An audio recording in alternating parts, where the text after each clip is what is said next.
Bom dia, meus irmãos e irmãs. Graças ao Senhor por mais uma rica oportunidade que nós temos de juntos meditarmos a sua palavra. E que o Senhor tenha todo o lucro, tenha caminho em mais esta oportunidade neste momento e que Ele venha falar a nós. Vamos abrir as nossas Bíblias aqui em 1 Tessalonicenses, capítulo 5, versículo 19, e leremos também o versículo 20. Não apagueis o espírito, não desprezeis as profecias. Senhor, nós queremos mais uma vez rogar a Ti, Senhor, que nos ajude, que tenha misericórdia de nós. Estamos aqui, Senhor. Quem poderia de si mesmo, por si mesmo, pregar esta palavra, este assunto, se não for pelo Teu Espírito, Senhor? Do contrário, o que nós teremos é um discurso. Nós não queremos discurso, Senhor, nós queremos a Tua voz, como uma espada, como um martelo, essa voz que fala, essa voz que cria do nada todas as coisas, essa voz que sustenta todas as coisas pelo Seu poder. É esta palavra, é esta vida que nós queremos, Senhor, porque nós temos um coração obstinado e duro, um coração resistente, um coração que não se quebranta, a não ser debaixo do poder da Tua voz. Senhor, nós necessitamos sair daqui rendidos, não apenas convencidos dos nossos erros, porém convencidos, mas rendidos. Nada adiantará, Senhor, saber onde temos falhado e entristecido o Teu Espírito, se não houver um verdadeiro prostrar de coração, de corpo, de alma, na Tua presença, e dizer, Senhor, perdoa-nos, perdoa-nos. Então, Senhor, mais uma vez nós Te imploramos, ajuda-nos com a Tua palavra, em nome de Jesus, amém. Bem, meus amados irmãos e irmãs, nós estamos estudando sobre esse tema, refletindo a obra do Espírito Santo, em especial nos nossos dias. O que o Senhor tem nos falado até aqui nesta série de mensagens, tanto as ministradas pelo irmão Thomas, como as que tenho da parte do Senhor entregado aos irmãos, é que se o Espírito Santo é tudo aquilo, ou é quem a Bíblia diz que Ele é, então, irmãos, nós precisamos seriamente reconhecer que nós temos ofendido essa sublime dádiva, essa majestosa pessoa que habita em nós. Nosso Senhor Jesus disse que Ele não viria para estar conosco, Ele viria para estar em nós. É muito maior do que estar conosco. Se você está acompanhado de um irmão, ele está caminhando com você, você pode dizer que o irmão está com você ou estava com você. Então você pode dizer assim para a sua esposa: eu estava com o irmão fazendo uma caminhada. Agora veja o quanto é profundo você dizer que o Espírito Santo, ele está em você. É como os seus órgãos internos, coração, pulmão, fígado. Mas nós estamos falando não de órgãos, nós estamos falando de uma pessoa viva e eterna, santa, majestosa, gloriosa, e que por toda a eternidade habitou os céus com o Pai e com o Filho, mas que Ele veio para ser o Espírito da habitação da Trindade dentro de nós. É Ele que nos liga à eternidade, ao trono de Deus, é o Espírito Santo. Ninguém poderá ir ao Pai se não for pelo Espírito. Nosso Senhor Jesus disse: ninguém vai ao Pai se não for por mim. Essa frase implica dizer que toda a obra de Cristo e todas as palavras de Cristo só se tornam reais quando o Espírito Santo veio habitar em nós. Sem o Espírito Santo, por mais que isso seja uma verdade, nunca será uma realidade, nunca será uma experiência. O que é distinto na obra do Espírito Santo é que tudo o que Cristo falou sai do conhecimento e passa a ser a experiência. Aí a vida cristã, diferentemente de religião, de conceitos, ou seja lá o que for, a vida cristã, ela adquire uma personalidade, uma característica de experiência e não de conceito. O que as religiões têm? Conceitos. O que a vida cristã tem? Experiência.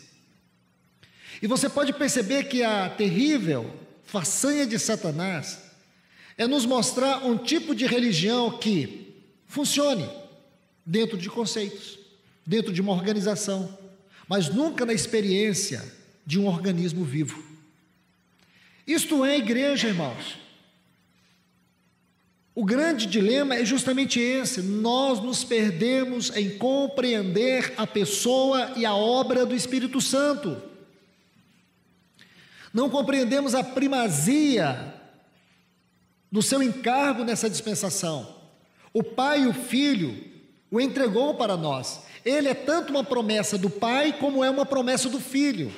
Ele é uma promessa de poder do Pai em Lucas, no capítulo 24, versículo 49, como ele é uma promessa do Filho em João, capítulo 14, versículo 16, onde ele rogou ao Pai para que nos desse um outro, da mesma substância e natureza e essência dele, para que viesse nos habitar para sempre. O Espírito da verdade, o Espírito da realidade, da experiência, não o Espírito do conceito. Então, meus irmãos, eu digo para vocês, debaixo do nome do Senhor Jesus, será uma tragédia. Ouça o que eu estou te dizendo agora, no nome de Jesus. Será uma tragédia nós finalizarmos este encontro e sairmos daqui apenas com o conhecimento da palavra e não com a experiência. Será uma tragédia, eu digo para você no nome de Jesus, os anos que virão, será uma tragédia para mim e para você, se isto aqui não se tornar um acontecimento de Deus na minha e na tua vida. Será uma tragédia para nós vivemos dentro dessa geração, da mesma maneira como temos vivido até aqui, na mesma medida de experiência que temos tido até aqui. Será uma tragédia. Nós estaremos apagando o testemunho de Deus,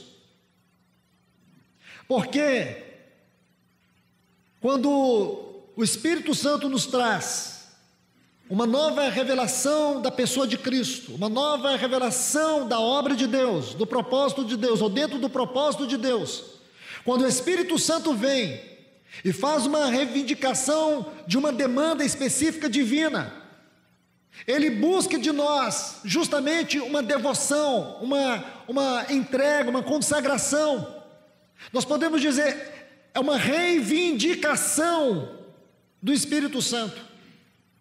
Quando o nosso irmão Thomas falava no primeiro dia, é uma questão de urgência. E por que é uma questão de urgência? Porque não é simplesmente palavras. Deus não trouxe os seus servos aqui para trazer mais palavras, para acumular com outras palavras que nós ouvimos. Palavras as quais não mudaram nada, e não mudaram não porque o Espírito Santo não quisera, porque nós não anelamos, não queremos, não consagramos, não aceitamos a reivindicação do Espírito. Hoje o Espírito Santo, nesses dias, nesse acontecimento, eu não quero chamar isso aqui de encontro, isso aqui é um acontecimento, e pode não ser nada, pode virar um mar morto, um pó, evaporar, Mas eu tenho certeza que Deus vai pegar esse vapor, desse pó, desse encontro, e um dia vai trazer diante dos nossos olhos no seu tribunal. E dirá para nós: não foi Thomas, não foi ninguém que ministrou a vocês, foi o meu Espírito, e vocês não receberam.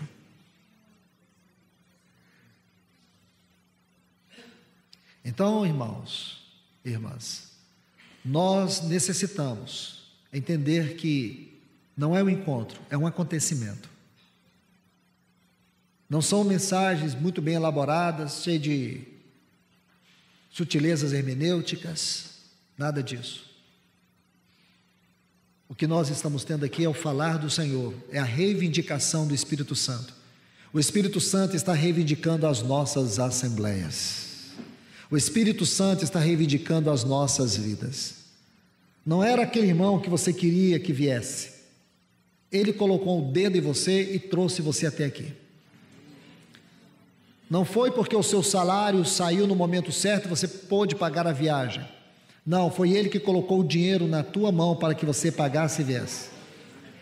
Ah, mas vinham os irmãos e o carro deles estragou. Ah, vinham os irmãos e deu um problema de saúde lá, eles não vieram. Aqueles o Espírito Santo não queria falar com eles, não que os desprezasse, não, é porque Ele queria falar com você, é você e Ele, é eu e Ele. Nada que aqueles irmãos não merecessem, não, é que você tem uma obrigação maior do que aqueles que não vieram. Até eu digo para vocês, se você falhar, aqueles irmãos do tribunal de Cristo serão menos cobrados do que você. Até quero te dizer, a situação sua que veio envolve muito mais responsabilidade. E eu te falo, se você der as costas, você vai se arrepender porque veio neste encontro. Você vai se arrepender amargamente. Por que eu fui ali, meu Deus? Eu fui ali para receber o que eu não tenho condições de viver. Eu não posso ajudar os irmãos aqui. O Senhor quer nos tirar desse estado de comodidade, de covardia, de inércia. Nós precisamos sair desse estado, irmãos. Meus amados irmãos, na última palavra que compartilhei, nós estivemos lendo alguns textos. Atos dos Apóstolos, capítulo 7, versículo 51, sobre resistir ao Espírito Santo. Quem pode resistir ao Espírito Santo? Um ímpio. Uma pessoa, por mais que tenha uma boa religião, mas ainda não nasceu de novo. Esses sim, resistem ao Espírito Santo. Mas ele não vai deixar de trabalhar. Ele não vai deixar de persistir, de insistir. Mas aqueles que resistem, aqueles que não se quebrantam, são os ímpios. Um cristão, nós não temos base doutrinária na Bíblia para dizer que um cristão resiste ao Espírito. Temos uma base para dizer que ímpios, mesmo que religiosos, podem resisti-lo. O que nós temos base, aí vamos ao segundo ponto, está em Efésios capítulo 4, versículo 30. Nós podemos entristecê-lo. A tristeza do Espírito é a dor do coração de Deus, como está em Gênesis capítulo 6, versículo 6. No versículo 3, Deus diz: o meu Espírito não poderá agir sobre o homem, porque este é carnal.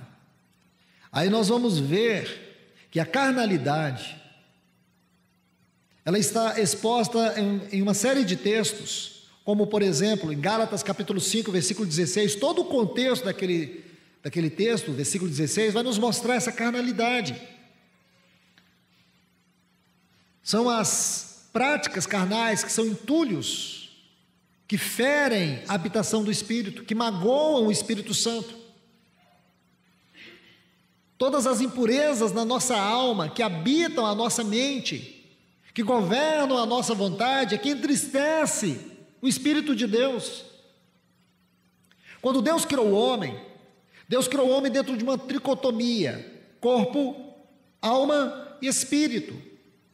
E nós sabemos que a parte interior, o homem interior, como está em Efésios 4, 24, é constituído de duas partes: espírito e alma. As faculdades do espírito são intuição, consciência e comunhão. E as faculdades da alma são vontade, mente e emoções. A intuição do espírito governava a vontade da alma. A consciência do espírito governava a mente da alma. E a comunhão do espírito governava as emoções da alma. Mas quando o homem caiu, essa faculdade, espírito, ficou inativa, como que morta. Quando a Bíblia diz que nós estávamos mortos em nossos delitos e pecados, mortos aqui, é mortos no espírito.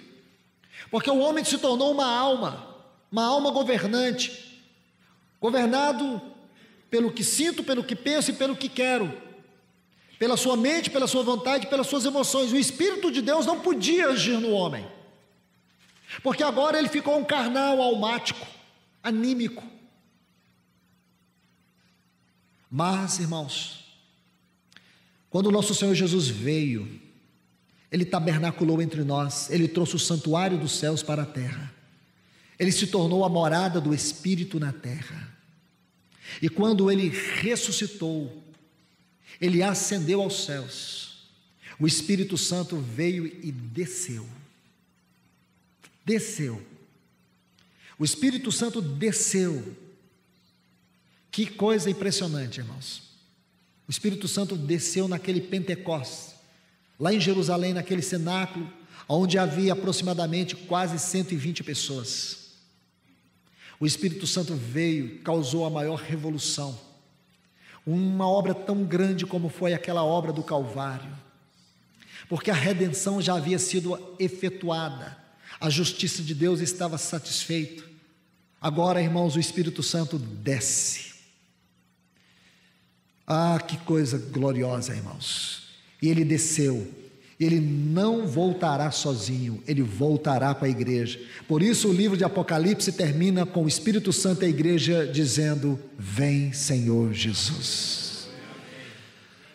Ah, irmãos, como temos que amá-lo, como nós temos que adorá-lo, como nós temos que bendizer ao nosso Deus por essa pessoa santa, que muitas vezes fica do lado de fora, que muitas vezes fica afastado de nós por causa de uma vida entulhada de pecado, porque nós vamos e vivemos em lugares e fazemos coisas que Ele não pode estar, que Ele não compactua, mas depois, irmãos, Ele vem suavemente nos convencendo, nos mostrando o pecado, nos levando ao arrependimento, nos humilhando na presença de Deus, nos quebrantando.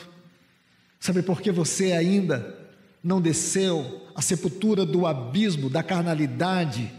Porque o Espírito Santo não saiu da tua vida. E digo para você, irmão, eu tenho uma sensação, isso é pessoal, não estou usando nenhum texto na Bíblia, é pessoal, mas eu creio que quando a gente chegar lá naquela glória vindoura, nós vamos querer ver a face do nosso Senhor por tudo, eu creio que a outra coisa que nós vamos querer, irmãos, ver os nossos irmãos. Eu acho que ninguém vai correr atrás de Paulo, Pedro e João. Nós vamos querer ver os nossos irmãos, aqueles que foram edificados conosco, aqueles que viveram conosco. A gente vai procurar eles. Talvez você vai dizer: Abraão, dá licença, eu estou procurando aqui o Thomas. Moisés, por favor, dá licença, eu quero encontrar aqui o Roberto, o Júlio, aonde eles estão. Eu quero ver onde foi o Beto. Vocês viram o Beto? Eu creio que essa é a sensação que eu tenho, irmãos. Mas uma coisa eu acredito, irmãos, que vai superar tudo isso, é pessoal, viu, irmãos? Perdoe o meu delírio. Amém? Eu creio que a face de Cristo é algo que nós vamos desejar muito, mas eu creio que nada vai superar o nosso anelo de gratidão pelo Espírito Santo, porque sem Ele nós não estaríamos ali. Eu creio que o Senhor trará a nossa memória, porque se hoje nossa capacidade intelectual funciona de 7 a 12%, e alguém diz que Einstein foi um dos homens que usou 12% da sua capacidade intelectual, então eu imagino que 93% da minha capacidade intelectual e da nossa capacidade, ela está bloqueada. Então nós não somos tão inteligentes assim, né, irmãos? Einstein usou 12%, tudo isso está bloqueado, irmãos. Mas lá nós teremos 100% da nossa capacidade, como Adão tinha a capacidade de nomear todos os animais, de governar a terra, aquela extrema capacidade, você terá. Eu creio que nesse momento você vai refletir cada situação, cada momento, que a partir dali você poderia ter perdido o reino e a face de Cristo, e você não perdeu porque Ele não deixou, Ele não desistiu de você.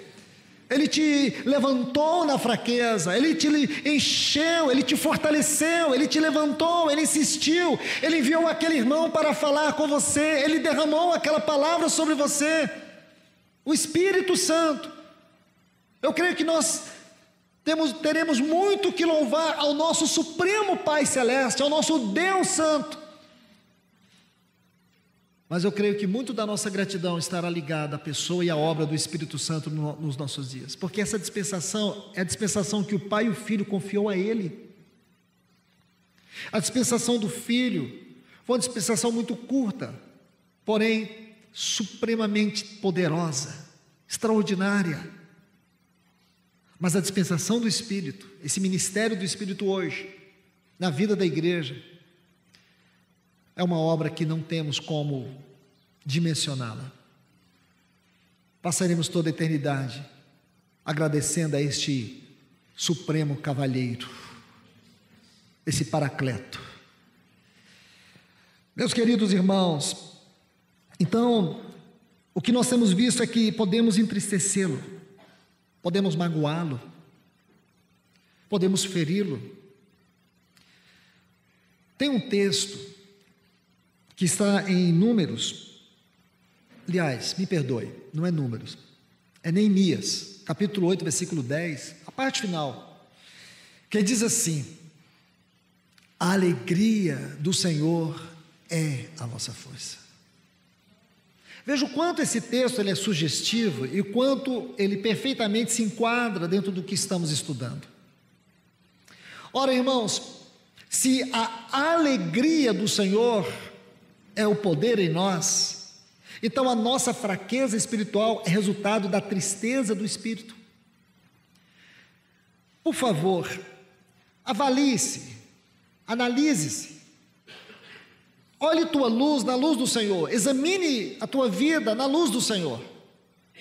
Se você hoje, na avaliação que você tem, segundo a luz do Senhor, e a conclusão que você chega é: eu estou fraco, eu hoje estou vivendo uma experiência espiritual complicada, delicada, difícil. Se você hoje tem se sentido uma pessoa fraca, isto, irmãos, não precisa um exercício profundo não, um exercício básico. Você é uma pessoa comprometida com a oração pessoal e congregacional? Não, irmão, não sou. Você é uma pessoa muito integrada, alinhada com a vida do corpo de Cristo, na comunhão do corpo? Eu tenho minhas dificuldades. Você é uma pessoa que, com todo o cansaço, com toda a dificuldade que você tem, e eu volto a dizer esse ponto, você é uma pessoa que não tem tempo? Você não tem tempo?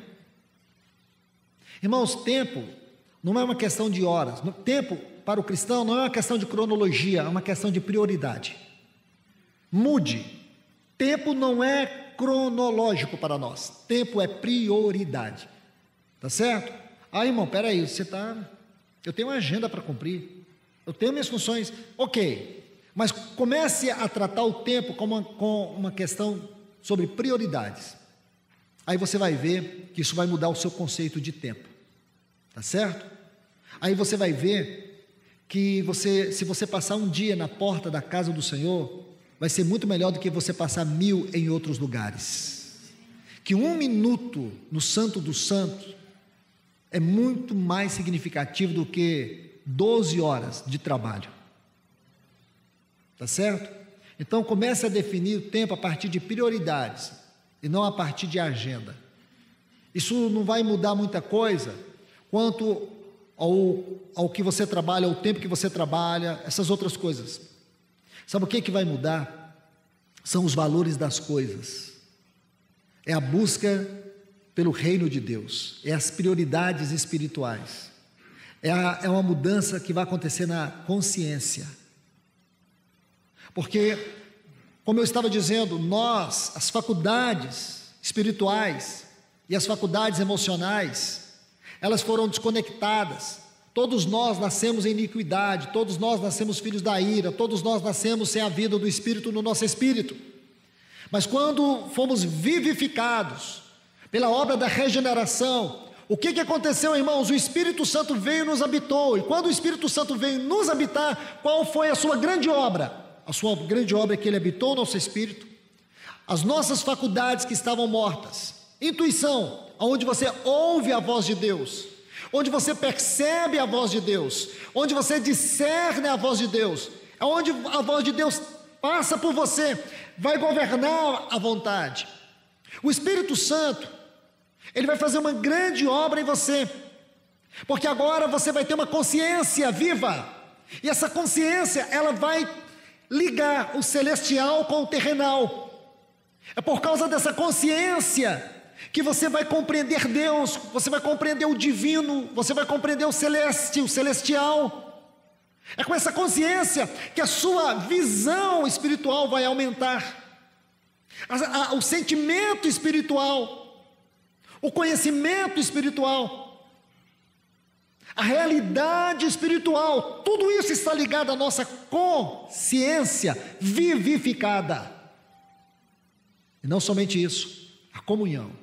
O Espírito Santo na nossa comunhão vai governar as nossas emoções. Nós vamos perder esse senso de euforia, esse sentimento de alegria passageira, e nós vamos experimentar o gozo profundo, a realidade profunda, o amor profundo.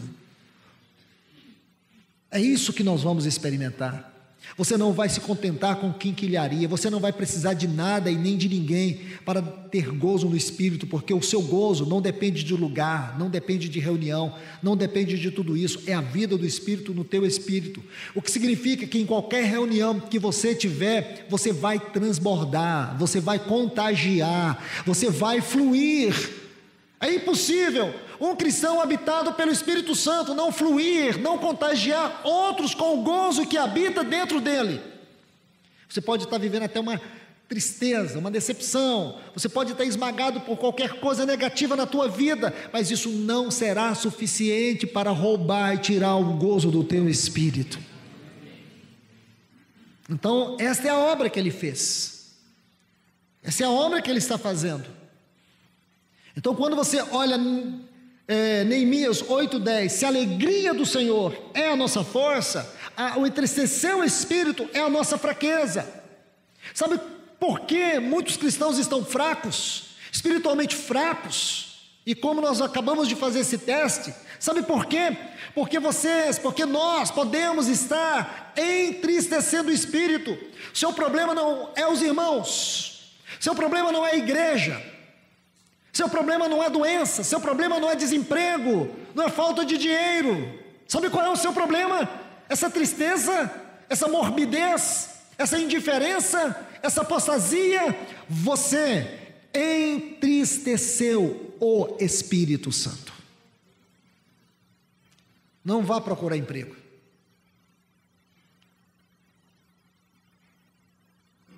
Não fique atrás de coisas. Proste-se aos pés dele, peça perdão e se arrependa, porque se você fizer isso, ele vai te guiar em toda a verdade, e aquilo que você precisa, ele vai abrir portas.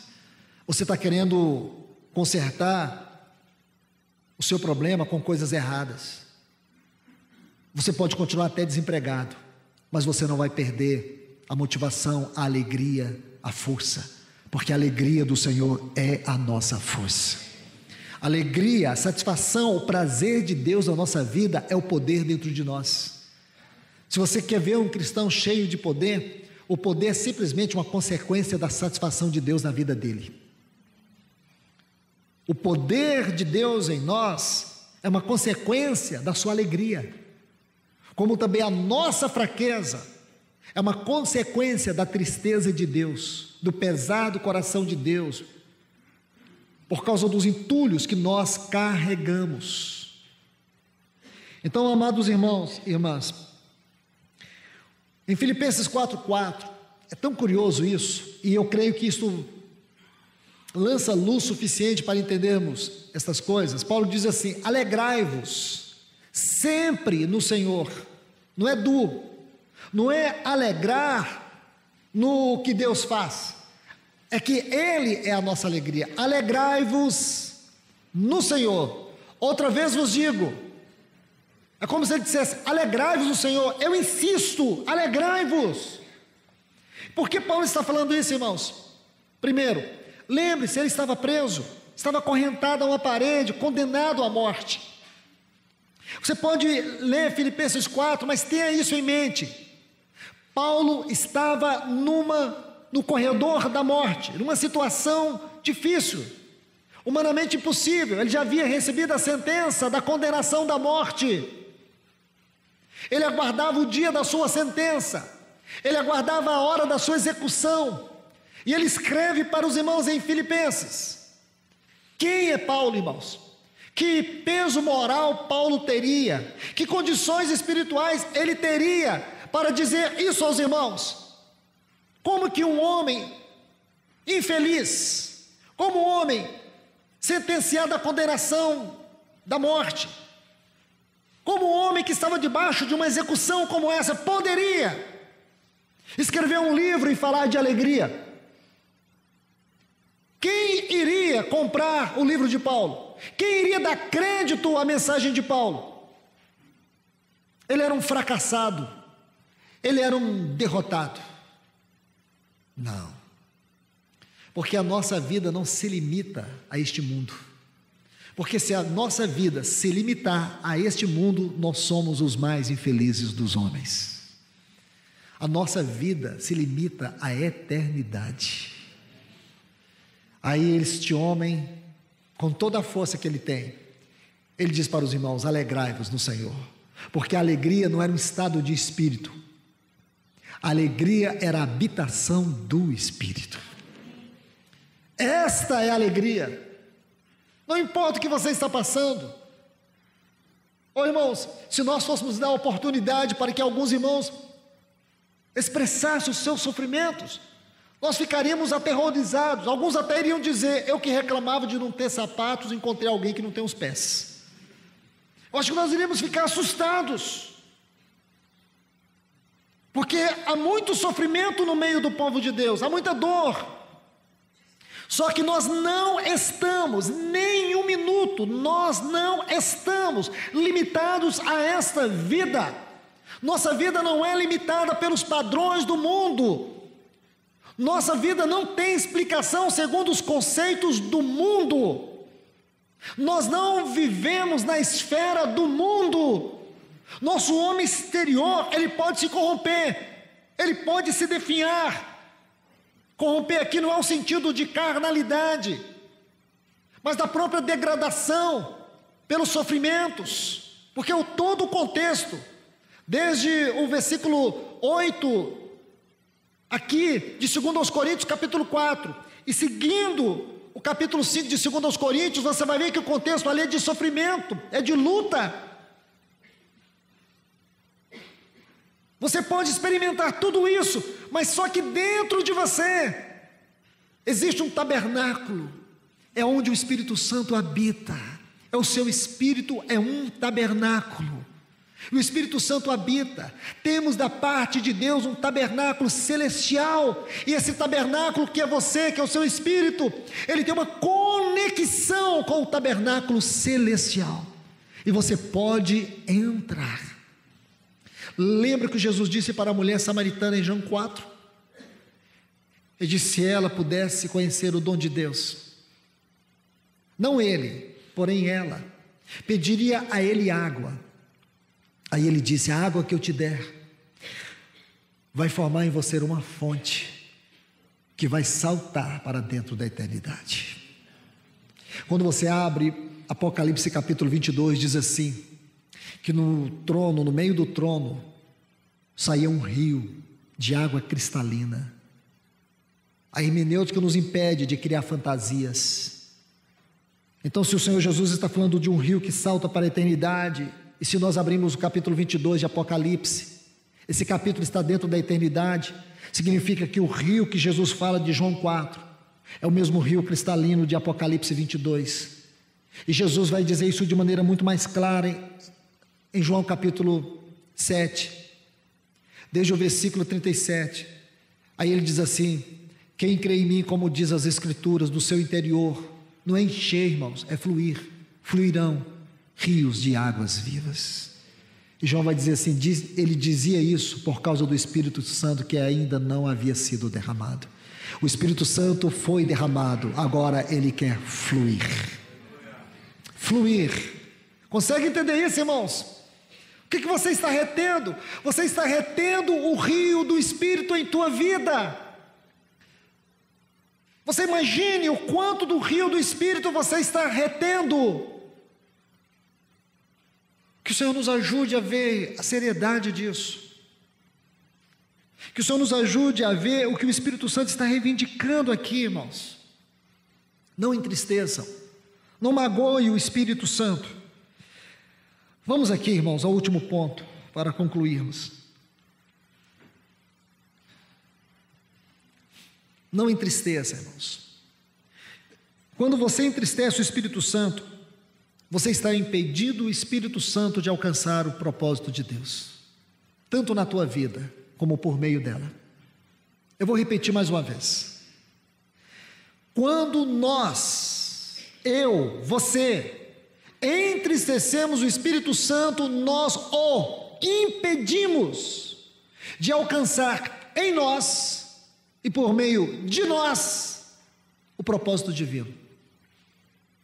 Segundo ponto que eu quero dizer para vocês: quando nós entristecemos o Espírito Santo, nós atrasamos a sua obra de conformação de Cristo em nós para o grande dia da sua vinda.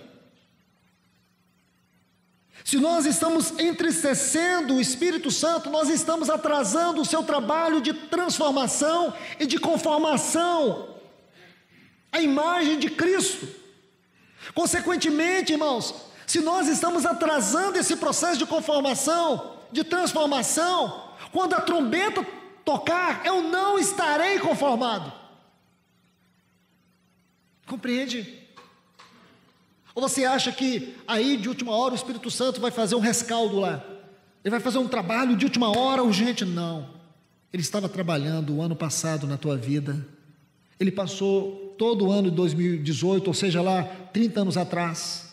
Ele vem trabalhando. Ele vem insistindo, ele vem persistindo. E nós temos entristecido. E quando você vem entristecendo o Espírito Santo, ele não trabalha. À medida que ele está entristecido, ele não trabalha. E isto, irmãos, significa que está atrasando a conformação de Cristo na nossa vida. Paulo chega a dizer assim, para traduzir essa verdade: filhinhos, por quem de novo sofro dores de parto. Não era ele, mas ele disse assim: filhinhos, por quem de novo, Gálatas 4:19, por quem de novo sofro dores de parto, até Cristo ser formado em vós.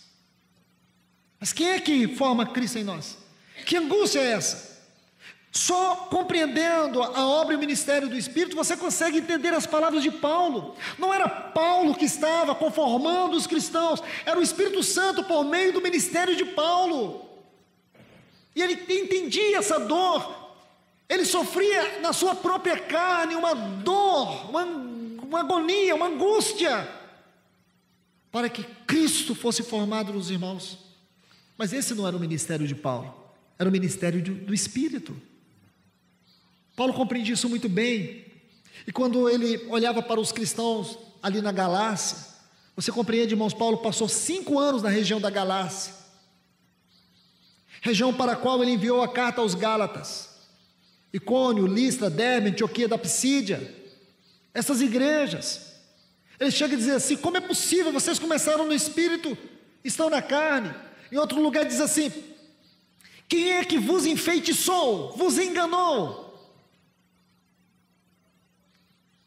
O assunto ministério do Espírito na carta aos Gálatas é muito significativo para a nossa compreensão e estudo E é isso que ele está dizendo: dores. Oh, irmãos e irmãs, que o Senhor nos ajude, que nós não atrasemos a sua obra em nós. Significa, irmãos, esse ponto é tão interessante, profundamente significativo. Se nós estamos atrasando, se nós o entristecemos e estamos atrasando a sua obra de aperfeiçoamento, de amadurecimento e de conformação de Cristo em nós, consequentemente nós estamos postergando a vinda de Cristo. Você entendeu? Se nós estamos entristecendo o Espírito e nós estamos atrasando o seu trabalho de aperfeiçoamento da noiva, se nós estamos entristecendo Ele, nós estamos o impedindo de formar Cristo em nós, consequentemente nós estamos postergando a vinda do nosso Senhor Jesus.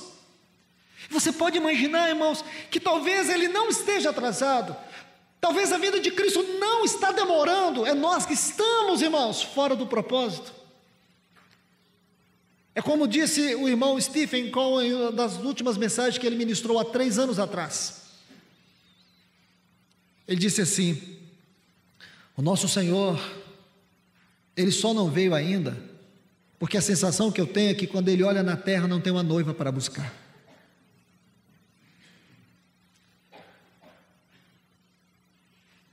Ele disse assim: a sensação que eu tenho é que Ele está de pé, andando de um lado para outro, mas ela não se prepara, ela não se apronta, ela não quer ir.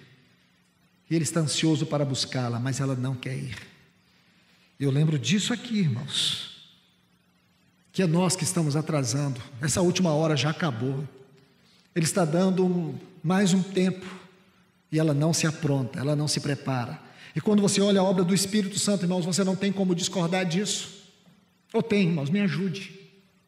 Que alguém levante e me corrija. Porque quando você olha a obra do Espírito, a sensação que você tem é essa: a culpa é minha. Ele não voltou até agora porque a culpa é minha. É minha culpa. Eu estou postergando, eu estou atrasando a sua obra de aperfeiçoamento, de amadurecimento da noiva. Eu sou um problema lá onde eu reúno. Eu não coopero com os irmãos em nada. Eu sou uma pedra de tropeço.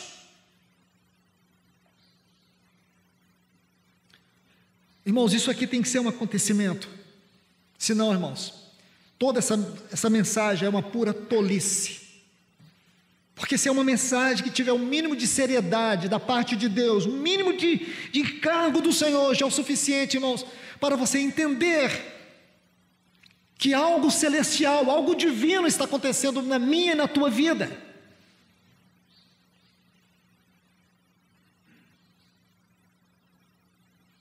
Estamos atrasando a sua volta. Nós somos não só culpados de entristecê-lo, nós somos culpados de reter Jesus nos céus. É como se os anjos estivessem com as suas trombetas lá, dizendo: não podemos tocar.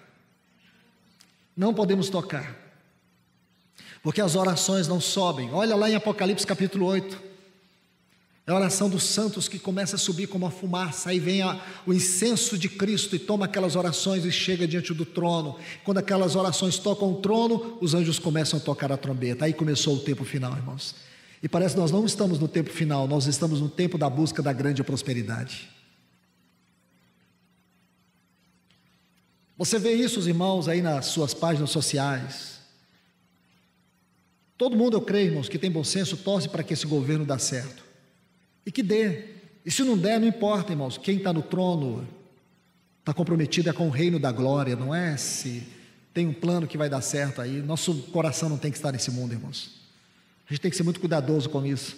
Eu queria que os irmãos usassem as suas páginas sociais para clamar um maranata em termos de realidade. Falar de Cristo nas suas redes sociais. Irmãos, vestir camisa e dizer assim: eu tenho ofendido o Espírito Santo, me ajude a honrá-lo. Mas a gente veste outras camisas, a gente levanta outras bandeiras. A nossa bandeira tem que ser a bandeira do reino dos céus. Vamos parar de incoerência, irmãos, vamos parar de incoerência. Vamos parar de buscar outro reino, vamos parar de buscar coisas que Deus não busca e de envolver com coisas que Deus não está envolvido. Se você está achando que esse país aqui vai virar uma Suíça, que esse país aqui vai virar o melhor lugar do mundo, você está enganado, irmãos. O que a Bíblia diz é o contrário. A Bíblia diz que Satanás vai estabelecer o seu reino aqui. Olhe para Apocalipse capítulo 13. Olhe lá, ele vai estabelecer o seu reino, ele vai ter um falso profeta, ele vai perverter o coração de muitos, ele vai enganar o coração de muitos. O Senhor diz que os dias serão abreviados, porque se não fosse, até mesmo os escolhidos se perderiam. Abra os olhos, levante a cabeça, vamos apressar a volta do nosso Senhor. Pedro disse, amando e apressando a vinda do dia de Deus. Irmão, irmã, eu pergunto para você com toda a sinceridade do meu coração, você é um daqueles que está apressando a volta do Senhor, ou você é um daqueles que está atrasando a volta do Senhor? Responda para Ele agora. Responda. É por isso, irmãos, que nós não queremos nos comprometer com o evangelho da cruz. Paulo disse, é loucura, porque ele vai na contramão do tudo, ou de tudo.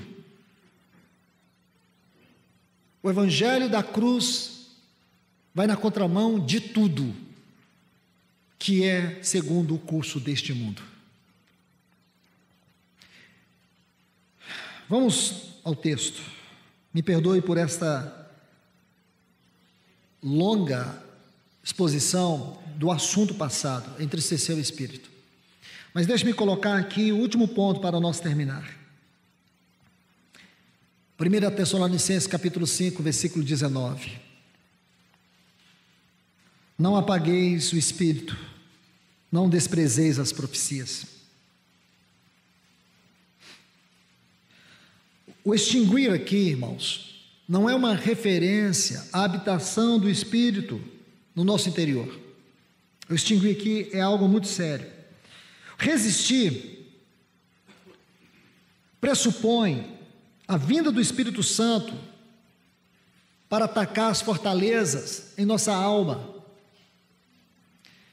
E quando o Espírito Santo vem para poder penetrar, convencer o homem do pecado, o ímpio, ele resiste.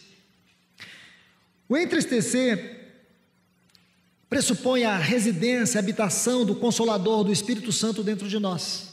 Agora, o extinguir nos traz a ideia do Espírito Santo como um fogo da sua presença. Se você observar, é interessante essa ideia do fogo da Bíblia, porque sempre tem a ver com o poder. O poder é sempre a capacitação do Espírito para o serviço. Se você observar aqui, apagar aqui o extinguir, a ideia de apagar o fogo. O termo no texto grego é apagar o fogo. Não apagueis o fogo do Espírito. Fogo é um símbolo de poder. E poder do Espírito é a capacitação para todo o serviço e dom. Então é muito importante a gente entender isso aqui, irmãos. E o que isso indica é que há algo muito claro. O dom do Espírito, nesse contexto, ele é nos dado para habilitar-nos ao serviço e à obra de Deus. A todo o serviço e à obra de Deus. E o que esse texto está dizendo? Que é possível sim você apagar o dom do Espírito no serviço. O dom do Espírito na obra. Lembra Paulo dizendo assim para Timóteo: reavives o dom de Deus que há em ti, que te foi concedido com imposição de mãos. O que Paulo estava dizendo é justamente o que nós encontramos aqui. Possivelmente Timóteo estivesse vivendo alguma crise espiritual. Paulo escreve essas duas cartas para ele com muita distinção, com muita ternura, com muito encorajamento, para o fortalecimento. Timóteo tinha em torno de 40 anos, jovem ainda aparentemente, Estava vivendo um momento muito difícil na cidade de Éfeso, muita oposição, muita perseguição, porque aquela igreja naquele tempo não era aquela mesma que Paulo conviveu, a ponto dele dizer assim para aqueles irmãos, que ele havia pregado para ele todas as insondáveis riquezas de Deus. Mas ele disse, em Atos 20, a partir do versículo 28, quando ele fala para os presbíteros de Éfeso: atendei por vós, cuidem de vocês, cuidem do rebanho, qual o Espírito Santo vos constituiu para bispo, como bispo para pastoreardes. Aí depois ele diz: porém eu receio que depois da minha partida, lobos vorazes. Essa frase, minha partida, Paulo estava se referindo exatamente à sua morte. Exatamente à sua morte. Por isso que as duas cartas que ele escreveu a Timóteo faz sentido. Porque aqueles lobos sabiam que enquanto Paulo estivesse vivo, ele não descuidaria das igrejas. Por mais preso que ele estivesse ou distante, ele não descuidaria. Porque o evangelho não dependia de prisões e nem de cadeias. Aonde quer que Paulo estivesse, a vida de Deus fluía da vida dele. A ousadia daquele homem era muito grande. Então ele disse: eu sei que depois da minha partida, lobos vorazes entrarão no meio de vocês e não vos pouparão. E agora ele está dizendo para Timóteo, porque ele está vendo justamente acontecer. A igreja de Éfeso não era mais a mesma. João esteve ali depois. Irmãos, você sabe que o Senhor Jesus enviou uma carta direta à igreja de Éfeso, que está em Apocalipse 2. Então Paulo está dizendo: Timóteo, não apagues, reavives, desperte o dom de Deus que há em ti. Isso é tão significativo, irmãos, porque eu creio que aqui há muitos servos de Deus, servas de Deus. Satanás, ele criou um emaranhado de coisas, de situações que tem te limitado, que tem te emaranhado, situações que ele tem usado para dizer quem é você. Olha para você, olha aí tua casa, olha aí, olha isso, olha aquilo outro.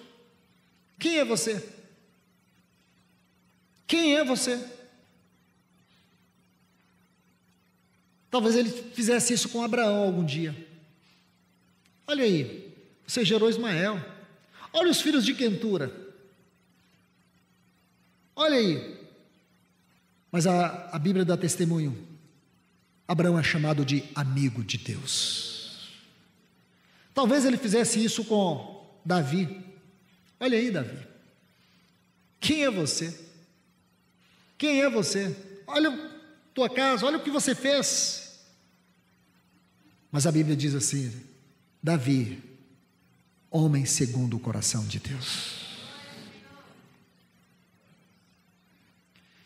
Talvez Satanás esteja dizendo isso para você e está apagando o fogo do dom, do encargo, do ministério que o Senhor te confiou.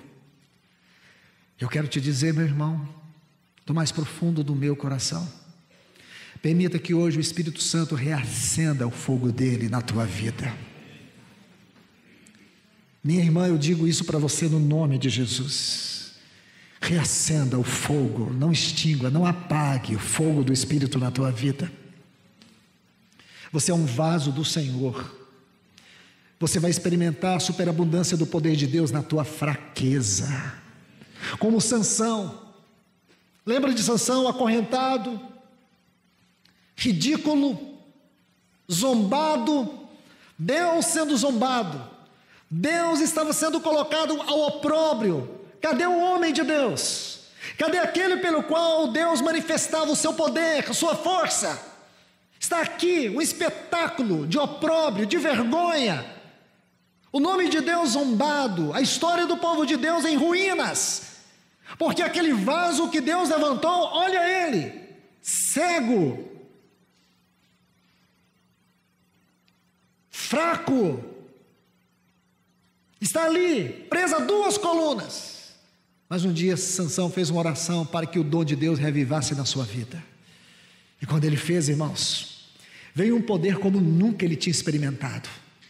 Ele matou tantos inimigos de Deus como ele nunca havia matado em todo o seu ministério. Que o Senhor te use com um poder de unção dobrada. Reavives a unção do Espírito que está na tua vida. Escute, irmãos, os dons do Senhor são irrevogáveis, porém eles podem ser extinguidos por nossa causa, por nossas atitudes. Mas o Senhor não vai tirar de você.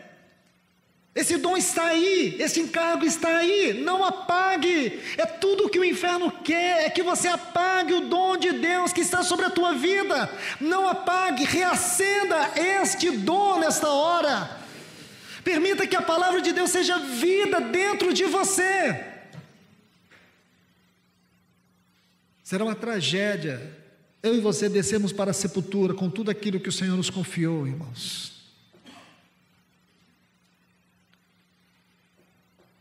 Que o Senhor nos ajude, irmãos. Que o Senhor tenha misericórdia de nós. Não é possível que a gente vai continuar assim. Não é possível. Não deixe esse fogo apagar. Deus ainda tem muito para fazer através da sua vida. Deus tem muito para falar através de você. Deus tem muito para te usar, minha querida irmã. Não são as circunstâncias, não são as situações que você tem passado. Deus não vai enterrar o dom que Ele te entregou. Ele não vai tomar isso de você. Ele vai reivindicar que esse talento que Ele te deu é Ele vai querer ele dobrado. Ele vai requerer muito mais. Então não apague. Não deixe as circunstâncias apagar. Não deixe. Não deixe que nada venha impedir que Deus faça o que Ele quer fazer na tua vida e por meio dela. Deus te trouxe aqui para dizer isso para você, meu irmão. Você é um ancião, você é um vaso do Senhor ali onde você está. Você está sendo esmagado, você está sendo provado. Mas não duvide daquelas mãos furadas que está trabalhando na tua vida. Ele sustentou todo o peso do teu pecado lá naquela cruz, e agora Ele sustentará a tua vida também. Então confie no Senhor.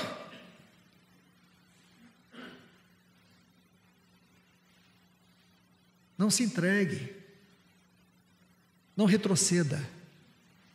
Retroceder, irmãos, é apagar o dom de Deus. É extinguir o Espírito Santo. É extinguir. Não retroceda. Agora que é a hora de nós sermos a vanguarda do Senhor nesta geração. Deus necessita que nós sejamos a sua vanguarda. Aqui tem muitos irmãos que foram chamados para ser vanguarda, e vocês perderam a posição de vanguarda. Vocês têm deixado a posição de vanguarda. Por isso as coisas estão paradas, por isso não tem ocorrido avanços. Os avanços do Senhor estão parados, porque você está retrocedendo. Não retroceda. O Senhor te chamou para ser uma vanguarda dEle. Você tem que ir à frente, pague o preço. O preço da consagração, o preço da devoção. É pedir demais, irmãos. É pedir demais. O preço da devoção, o preço de estar aos pés do Senhor, é pedir demais, irmãos. É um prazer. É um prazer. É um privilégio. Não é pesado, irmão. Você diz, mas é tão pesado. É.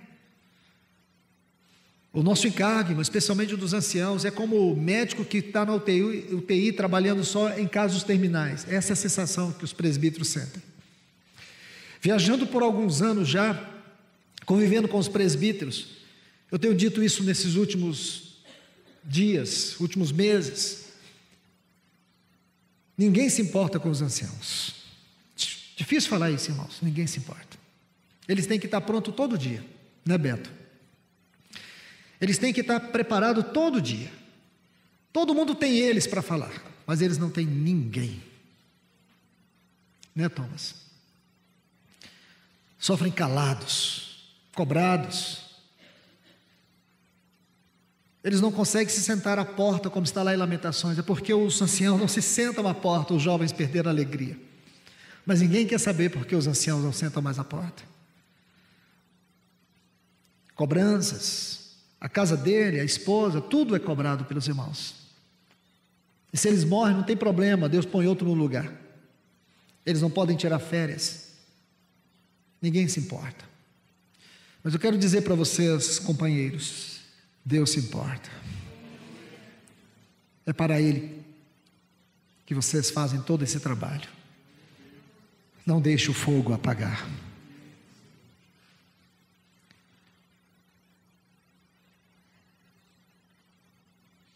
Então, irmãos, é um trabalho árduo, é extremamente cansativo, exaustivo, emocionalmente.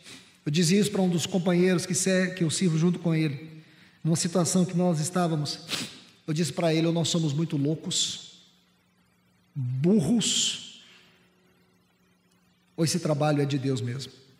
Porque ninguém ousaria fazer isso. Porque eu não aceitaria isso como emprego nunca, e nem o melhor salário do mundo.